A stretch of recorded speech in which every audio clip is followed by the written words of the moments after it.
오늘 저희들에게 주신 하나님의 말씀 사도행전 16장 6절에서 10절의 말씀 의지하고 바람에 귀를 대고 이런 제목의 말씀을 증거합니다. 제 평생에 아직까지 제가 살아오는 동안에 하나님의 말씀을 읽다가 너무 큰 감동을 받았는데 이걸 전하려고 할수록 잘 안 되는, 그래서 저는 굉장히 감동이 되고 큰 은혜로 전하고 싶은데 글로 쓰거나 말로 하면 제가 볼 때도 그만 그 은혜가 확 죽는, 오늘의 이 말씀이 그 중에 하나라는 말씀을 드리는 겁니다. 그냥 이 말씀을 제가 여러분에게 쉽게 편하게 말씀을 드리면 굉장히 좋을 것 같은데 설교라는 형식으로 여러분에게 전하려고 지난 일주일 내내, 아니 그 전주부터 어제 밤늦게까지 새벽까지 오늘 아침에도 아무리 해도 제 속에 있는 이 감동을 실어낼 재간이 없어요. 참 안타깝습니다. 그러나 어쨌든 시간은 되고 설교를 해야 되기 때문에 준비된 만큼 여러분들에게 전하려고 합니다. 바람에 귀를 대고, 틀림없이 오늘 이 설교 제목을 보고 또 누군가가 한마디 할 겁니다. 요즘 목사님이 바람이 들었나? 바람 이야기를 지금 3주째 하시네. 네, 바람 들었습니다. 여러분 아시죠? 이 바람은 거룩한 바람, 생명의 바람, 성령을 뜻하는 말이라는 것을요. 자, 성령께서 하시는 말씀, 생명의 바람에 귀를 대고 어떤 일이 벌어질까요? 한 사람 또는 한 시대 또는 한 세기의 변곡점은 어떻게 올까요? 이 변곡점이라는 건 본래 수학 용어인데, 예를 들면 이 그래프가 곡선이 내려가다가 반등하는, 올라가는 그 전환 포인트, 그걸 변곡점이라고 합니다. 물론 그 거꾸로도 올라가다가 내려가는 곡선이 될 때도 그 터닝 포인트를 변곡점이라고 합니다만, 한 사람이나 한 시대나 또는 한 세기의 변화의 순간, 터닝 포인트, 변곡점은 어떻게 올까요? 또는 우리 개개인의 신앙의 변곡점은 어떻게 올까요? 이것이 오늘의 제가 받은 말씀이고 전하고자 하는 말씀입니다.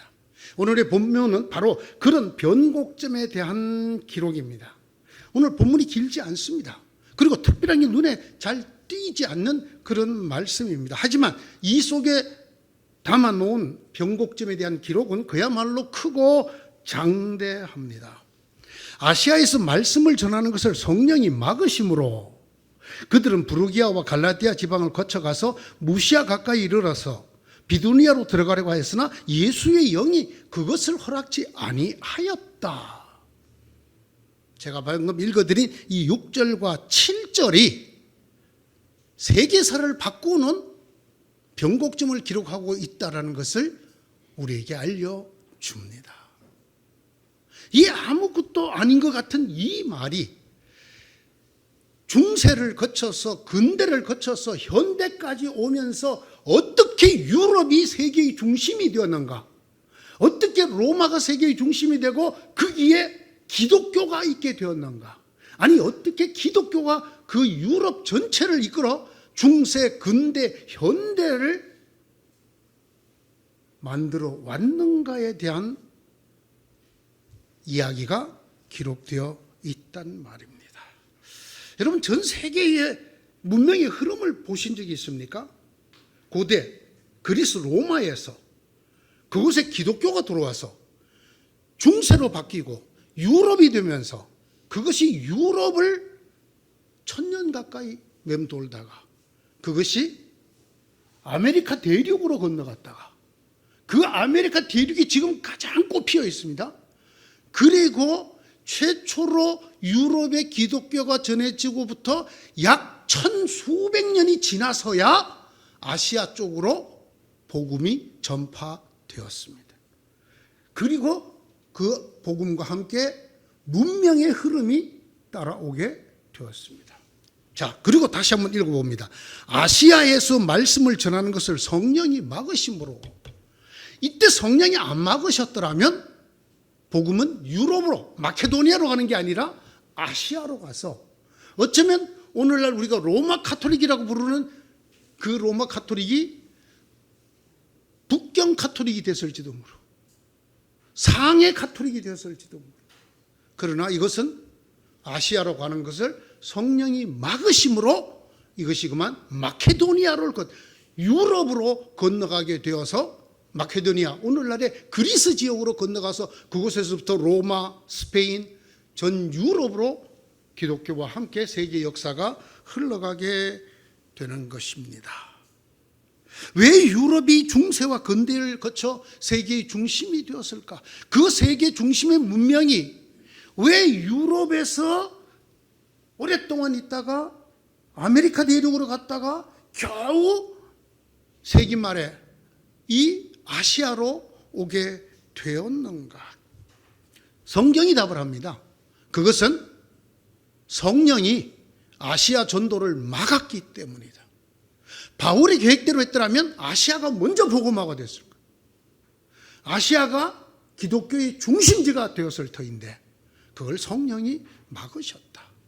성령 한 번만이 아닙니다. 예수의 영도 그걸 막았습니다. 비두니아 지방으로 가려고, 올려가려고, 특히 위쪽으로 올라가려고 했는데 성령이 그것도 막았습니다. 예수의 영이 그것도 이렇게 두 차례 전도의 물꼬를 막으셨습니다. 하나님이. 그러자 그 물꼬가 방향을 틀어서 마케도니아, 지중해 건너 유럽, 그리스로 가게 되었다라고 성경이 우리에게 알려줍니다. 이 결과가 놀랍습니다, 여러분. 아시아는 유럽에 비해서 천수백 년 늦은 복음을 듣게 되었습니다. 그리고 천수백 년 늦은 문명을 받아들이게 되었습니다.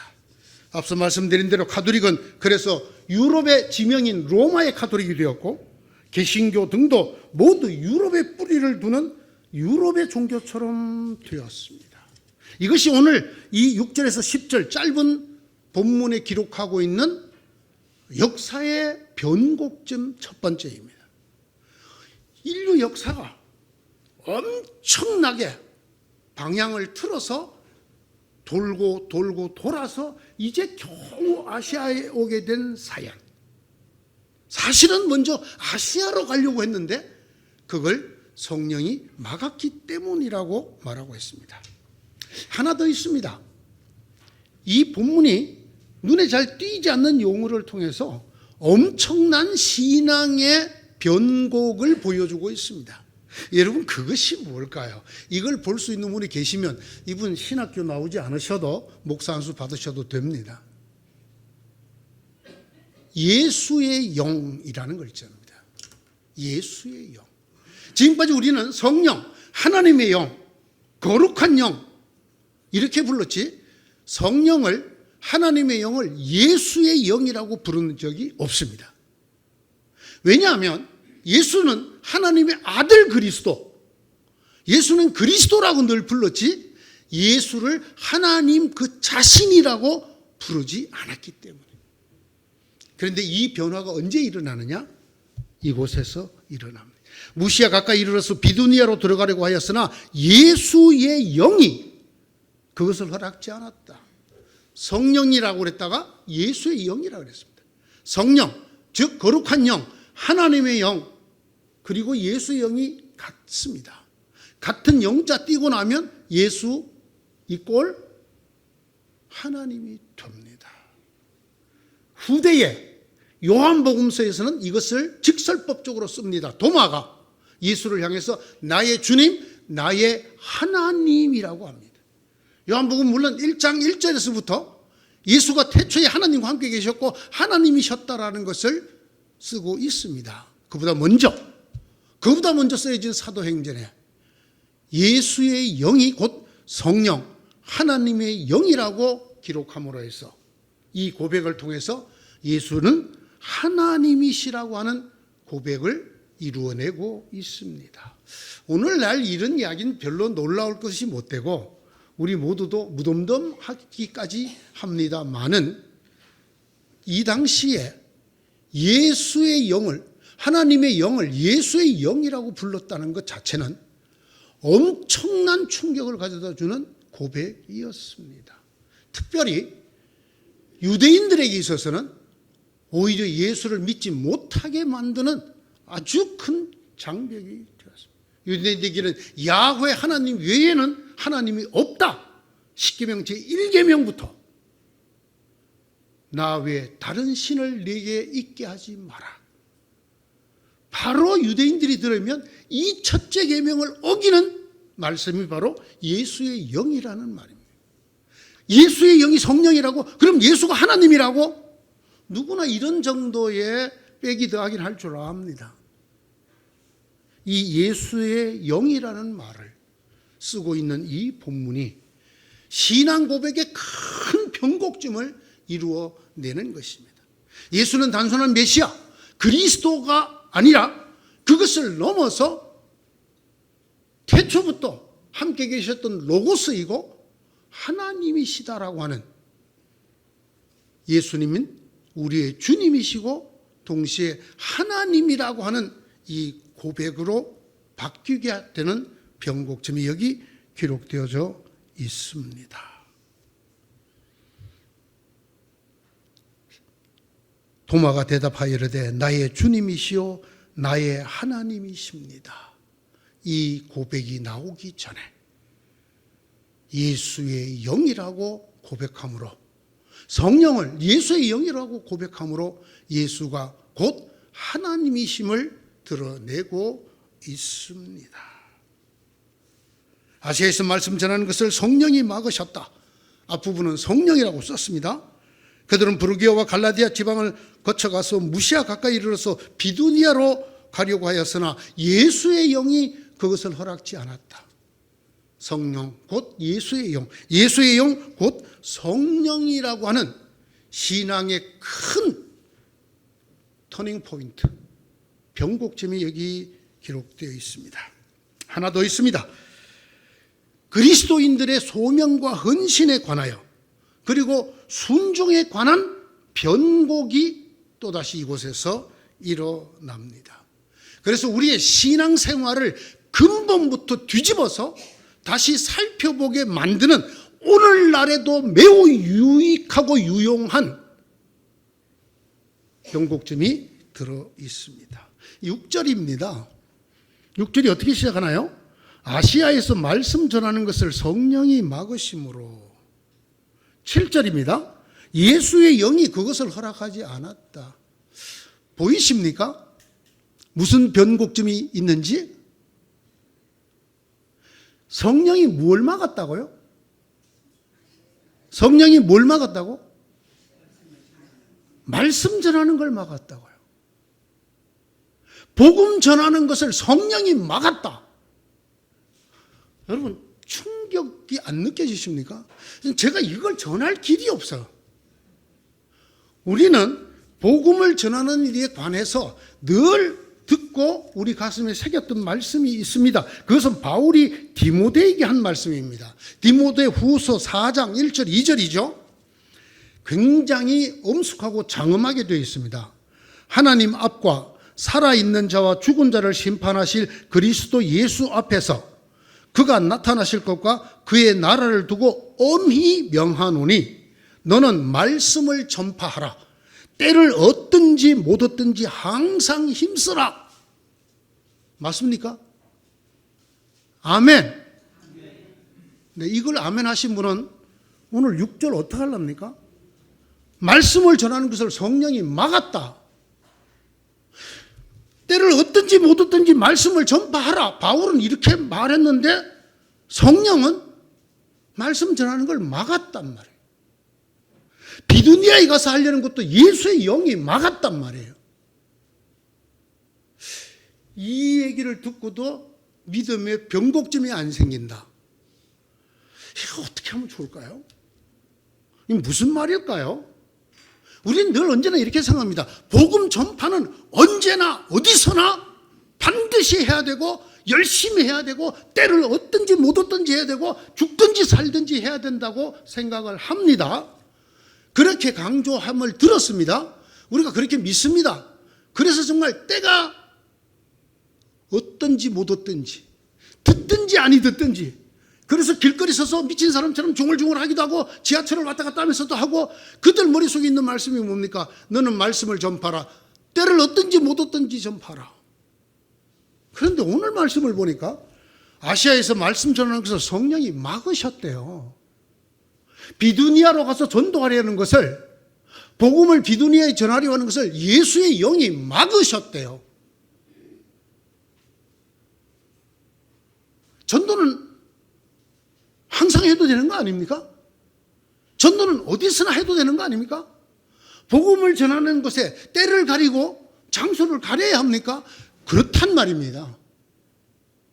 그래서 성령이, 하나님의 영이, 예수의 영이 막았다라는 말입니다. 뭐를? 말씀 전하는 것을.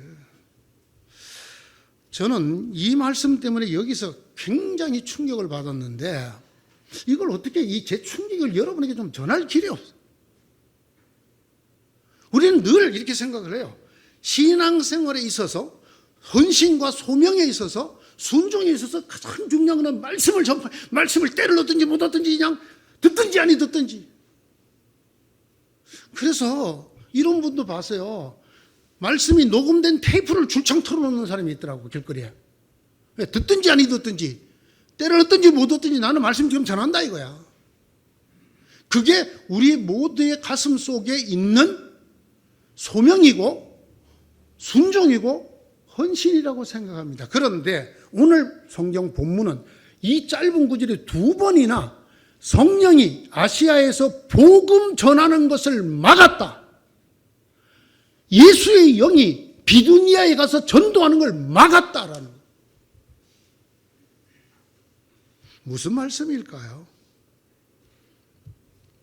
복음을 전하는 이 거룩하고 숭고한 사명도 항상 어디에서나가 아니라는 것입니다. 그것은 우리 생각이고 하나님의 생각은 딱, 하나님은 다른 생각이 계셔서 어느 때 어느 곳에서는 복음을 전하지 못하게 막으시기도 한다, 안 한다? 막으시기도 한다. 이걸 받아들이라는 겁니다. 이걸. 우리의 신앙의 열심에 찬물을 확 끼얹는 것 같은 이런 충격을 넘어서 지금까지 나의 신앙생활을, 하나님의 말씀을 읽고 듣던 생활을 근본적으로 헤아려보는, 바꿔야겠다라는 전율이 일어야 합니다. 성령이 막으시기도 한다. 무엇을?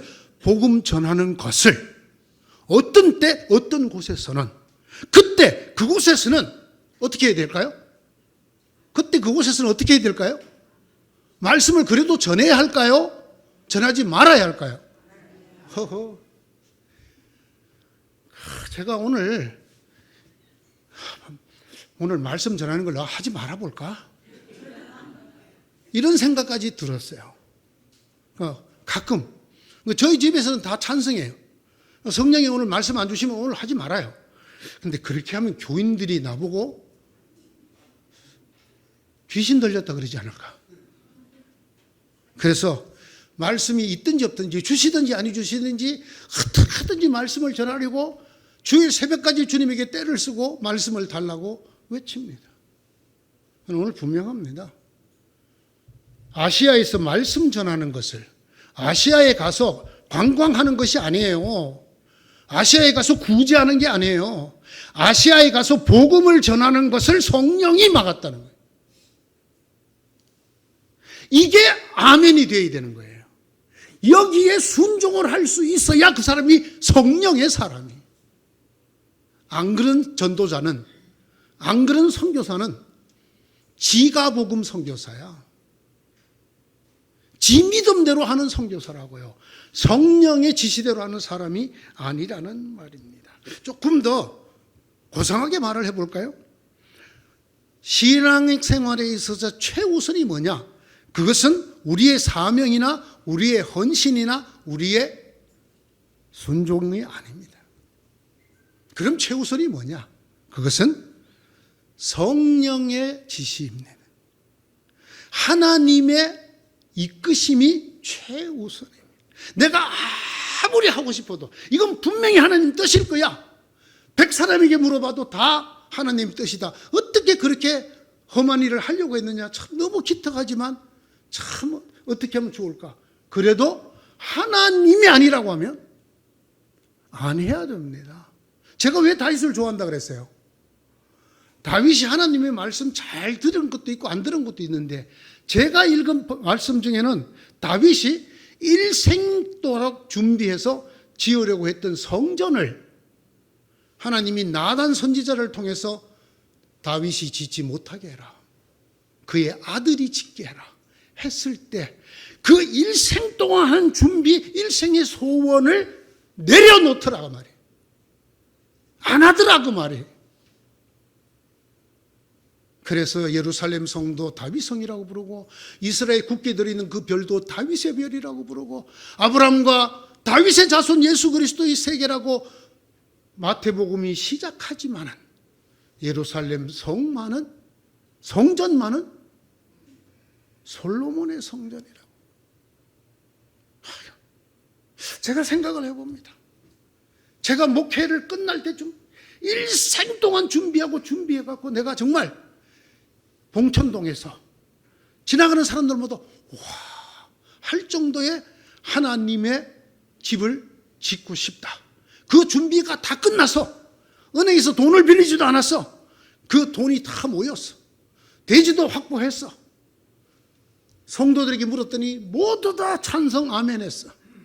그러면 그 예배당 지을까요 말까요? 짓죠. 아니 성도들이 반대해도 짓는데, 예? 당회가 두 쪽이나도 짓는데 짓죠. 그런데 다윗은 그러지 않았대요. 딱 한 표가 반대했어. 그 밤에 하나님이 아니 다윗 아니야, 안 지었어요. 짓지 않았단 말입니다. 아시아에서 말씀 전하는 걸 성령이 막으셨다고요. 그러자 바울이 어떻게 했다고? 그래도 꾸역꾸역 아시아로 갔더라가 아니에요. 가지 않았어요. 그래서 그가 방향을 틀었죠. 어떻게? 그가 부르기아와 갈라디아 지방을 거쳐서 무시아 가까이 가서 비두니아로 가려고 그랬어요. 그걸 또 예수의 영이 막았어. 바울은 어찌할 바를 모르지만 순종했어요. 그랬더니 그 밤에 환상 속에 마케도니아에서 유럽 사람이 나타났어. 건너와 우리를 도와주시오. 그 말이 하나님이 건너가 마케도니아에 복음을 전하라는 하나님의 부르심인 줄 확신하고 그들이 곧 마케도니아로 갈 준비를 했다. 이렇게 오늘 말씀이 기록됐고, 이후는 전부 유럽에서의 복음을 전파하는 이야기로 기록되어져 있습니다. 고린도전서 2장 10절에 보면 성령을 뭐라고 표현했느냐 하면 하나님의 깊은 섭리까지 살피시는 분이라 그랬습니다. 저희도 많이 기도합니다. 저희도 많은 걸 많이 생각을 합니다. 그러나 우리는 하나님의 깊은 섭리, 하나님이 전 우주를 움직이시고 인류의 역사를 움직이시고 저희들의 한 사람 한 사람을 다 움직이시는 하나님의 전 계획을 우리는 알지 못합니다. 그러나 성령은 아십니다. 그렇기 때문에 신앙생활을 하는 데 있어서 무엇이 최우선이 되어야 되느냐, 담임 목사의 얘기가 아니에요. 여러분이 어디선가 받은 감동을 받았던 그 간증 집회의 말씀이 아니에요. 온 교인들이나 한국에 있는 모든 기독교인들이 다 그렇다고 생각하는 그 어떤 일도 아니에요. 우리 신앙생활의 최우선은 하나님의 깊은 것까지 통달하시는 성령의 이끄심에 순종하는 것입니다. 이래서 우리가 바람의 소리, 성령의 음성에 귀를 기울여야 된다는 거예요. 예, 오늘날 한국교회가 얼마나 멋지고 아름답게 변했습니다. 그러나 그들은 점점 성령의 말씀에 귀를 기울이지 않습니다. 그리고 회의를 통해서 교인들을 선동해서 표를 얻어내서 모든 것을 결정하고 합니다. 이게 과연 오늘 여기 나오는 바울과 그 일행들과 같은 믿음일까요? 아닙니다. 우리의 신앙의 변곡점이 와야 합니다. 우리가 하나님을 위해서 뭔가를 열심히 하는 것만이 하나님을 위한 헌신이나 소명이 아니라는 것입니다. 그것보다 먼저 할 일이 있다는 것입니다. 그게 뭐냐? 성령의 음성을 듣는 일이 먼저여야 된다는 것입니다. 그리고 거기에 순종해야 된다는 것입니다. 거룩한 바람이신, 생명의 바람이신 그 성령의 바람에 귀를 대고 그걸 먼저 듣고 우리의 가던 길도, 우리의 계획도, 준비도 멈추고 돌아설 수 있어요. 또 했어, 또 박아. 결국은 꿈에도 생각하지 않았던 바다 건너 유럽. 당신은 유럽이 더 미개했어요. 유럽으로 하나님이 가라고 하시니까. 묻습니다, 성도 여러분. 여러분의 기도가, 여러분의 계획이, 여러분의 헌신이 이렇게 성령 제우선으로 여쭤보고 그 바람 소리를 들은 결정인가요? 하나님이 막아도 소용없어요. 아무도 못 말려. 저 옛날에 아리랑 TV인가 어디에 그런 점에 웬만해서는 그들을 못 말린다. 정말 그래요. 한국 교회에 열심히 있는 성도를 말릴 수 있는 사람은 거의 없습니다. 성령님도 못 말려. 왜? 말을 안 들어. 자기들이 한번 옳다고 생각하면 그냥 그대로야. 그대로. 예? 제가 여러 차례 대한민국에서 노방전도 제발 저렇게 하는 거 좀 거쳐야 한다. 저건 오히려 예수 못 믿게 만든다. 예? 정광훈 목사 광화문에선 저짓 좀 거쳐야 한다. 저건 예수 못 믿게 만드는 거다. 해도 소용없어. 소용없어. 내 열심이, 내가 생각하는 내 소명이 더 중요해. 그게 더 우선이야. 그러면 안 된다. 그런 얘기입니다. 이 사람이 성령의 사람이에요. 내 경험, 내 믿음, 내 확신, 내가 갖고 있는 소명, 여기에 귀를 기울이는 게 아니고 그것을 따라 매진하는 것이 아니고 바람 소리 같은 거룩한 영, 예수의 영이 하시는 말씀에 귀를 대고 그걸 먼저 들어야 합니다. 그리고 그것을 따라 나를 돌릴 수 있어야 합니다. 내 가던 방향을 돌릴 수 있어야 한단 말입니다.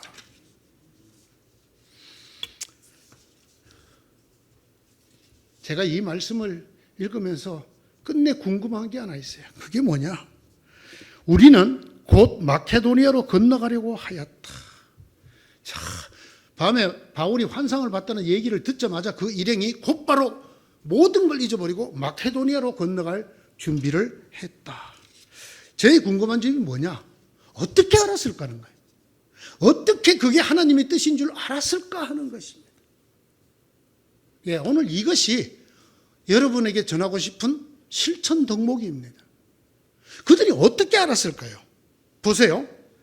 아시아에서 말씀 전하는 걸 성령이 막으셨다. 어떻게 막았는지는 안 기록되어 있지 않아요. 좌우전에 막으셨대요.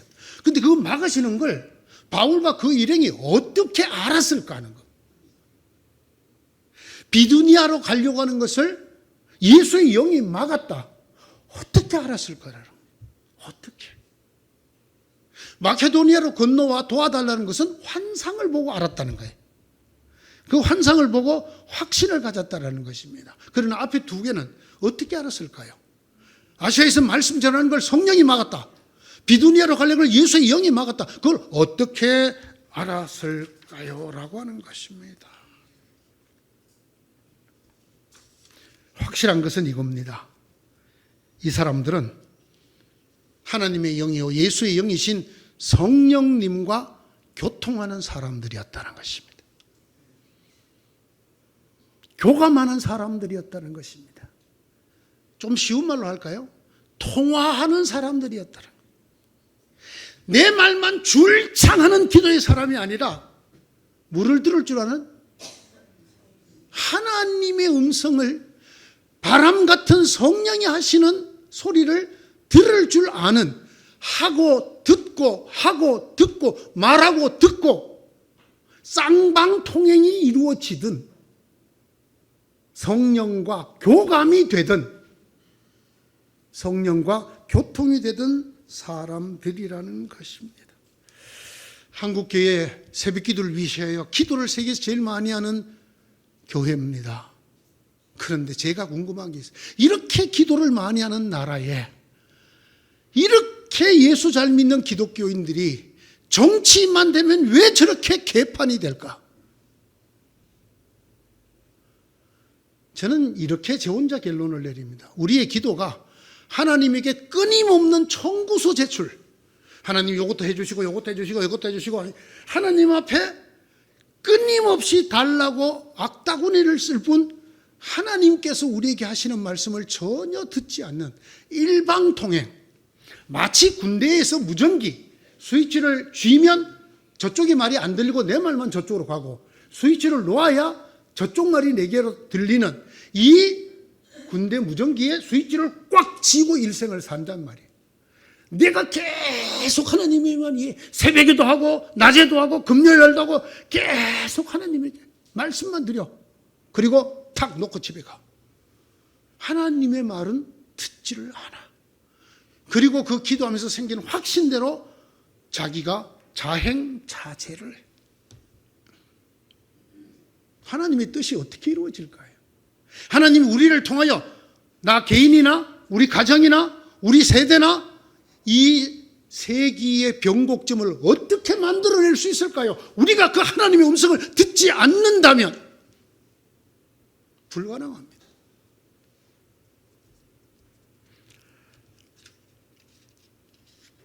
베드로도 환상을 본 적이 있었죠. 바울만 환상을 본 게 아니고 요바에서 무두쟁이 시몬의 지붕에서 기도하다가였죠. 정오에 기도하러 올라갔는데 시장했는데 마침 환상을 본 거야. 거기에 온갖 먹을 것들이 담겨갖고 내려와. 그 중엔 짐승이 있어. 근데 그 짐승을 가만 보니까 율법에서 그 많은 짐승이래. 잡아먹을 수 없는.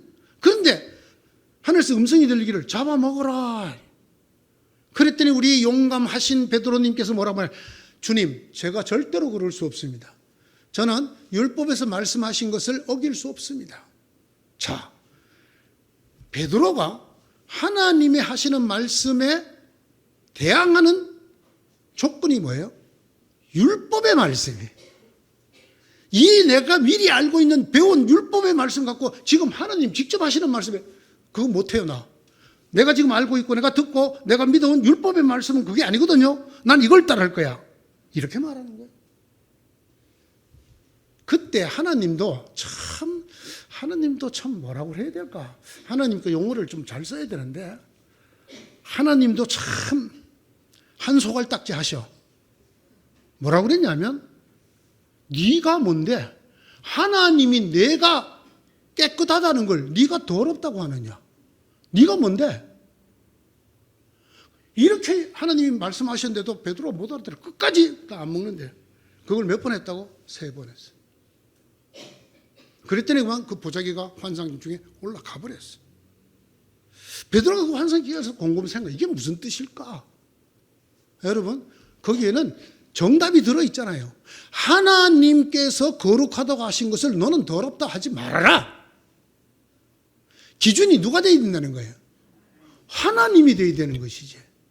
내가 아니고, 내가 지금까지 알고 믿고 지키던 율법이 아니고 하나님의 말씀이 우선 되어야 되지.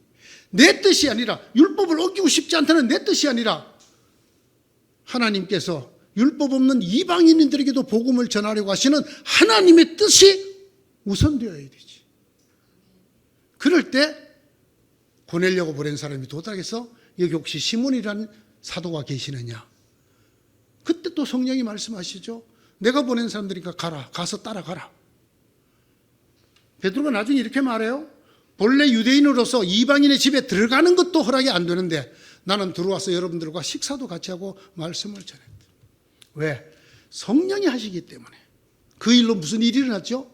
기독교 역사가 유대교를 넘어 세계의 구원의 종교로 바뀌게 되었습니다.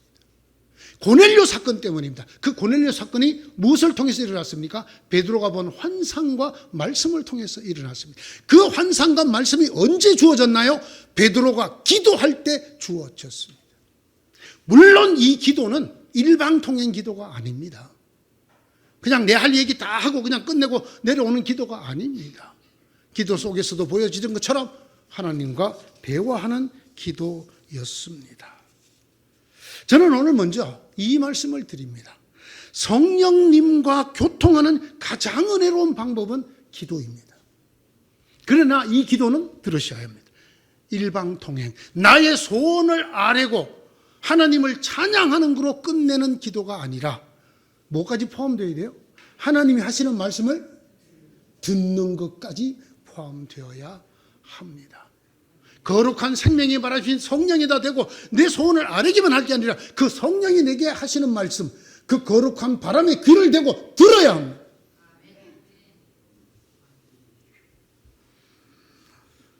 예수님의 말씀이 생각이 나서 제가 찾아봤어요. 들을 귀 있는 자는 들을지어다. 예수님 몇 번 하셨을까요? 총 4번 하셨어요. 들을 귀 있는 자는 들을지어다. 우리 다 귀가 있어요. 그런데 예수님 뭐라고 말해요? 들을 귀가 있는 자가 있고 들을 귀가 없는 자. 여러분 어떻습니까? 성령이 하시는 말씀을 들을 귀가 있습니까? 이것이 오늘 우리의 기도 제목이 되어야 합니다.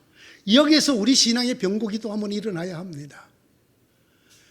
말을 할 수 있는, 열심히 밤을 새워 하나님께 아뢰 수 있는 기도 더하기, 밤을 새워서 하나님의 음성을 들을 수 있는 들을 귀를 주시옵소서. 그 들을 귀로 성령이 막으시는 것, 예수의 영이 허락지 아니하시는 것을 알게 된 바울과 그 일행이 성령의 지시를 따라 마케도니아로 건너가서 오늘의 전 인류사를 이루었더라. 이것이 오늘의 말씀입니다. 사랑하는 성도 여러분, 기도 많이 하셔야 합니다. 그러나 제발 말씀도 드리고 또 말씀을 듣기도 하셔야 됩니다. 왜 그렇게 말씀만 많이 하십니까? 그러면 성령의 뜻을 들을 기회가 줄어듭니다. 듣기를 사모하는 여러분 되시기를 축원합니다. 여러분 하나님과 교감하는 그때에 여러분의 삶에 하나님의 섭리가 나타납니다. 삶의 터닝 포인트, 전환점, 변곡점이 생깁니다. 여러분 개인만이 아닙니다. 이 교회, 이 시대에 여러분 바울과 그 일행 몇 사람의 신앙의 변화가 인류 역사를 바꿨어요. 뭐 이 시대에 변하지 않는 저 국회의원들, 정치인들 냅둡시다. 우리가 먼저 하나님의 음성에 귀를 기울일 수 있는, 그래서 내 삶에서부터 하나님의 역사가 일어나는, 즉 삶의 변곡이 일어나는, 그래서 이 물결이 이 세대를 바꾸고 역사를 바꾸는 그런 정말 귀중한 변곡이 되고 헌신이 되기를 간절히 축원합니다. 하나님의 거룩한 바람, 생명의 바람, 그 성령의 귀를 댈 자가 누구입니까? 그 거룩한 생명의 바람에 입을 댈 자 말고, 거기다 대고 계속 청구서를 들이밀 사람 말고 귀를 댈 자. 하나님은 오늘도 바울과 그 일행 같은 사람을 찾고 계시는 줄로 믿습니다. 우리가, 바로 내가 성령의 음성에 귀를 대는 바울과 그 일행 같은 성도가 되기를 간절히 소원하시는 여러분 되시기 바랍니다. 기도합니다. 주님, 저희들에게 은혜를 주옵소서. 크신 은혜를 주옵소서. 말씀으로 하나님 앞에 아뢰는 하나님의 아들, 딸들의 기도에 더하여 성령이 우리에게 말씀하시는 그 소리에 귀를 댈 수 있는 믿음을 더하여 주셔서 우리의 삶이 하나님의 섭리와 계획을 따라 크게 변하는 전환이 되게 하시고 변곡이 되게 하여 주시옵소서. 나로 말미암아 우리 가정과 이 교회와 이 세대가 하나님의 역사함으로 바뀌어가는 은혜가 있게 하여 주옵소서. 주님, 다시금 기도드립니다.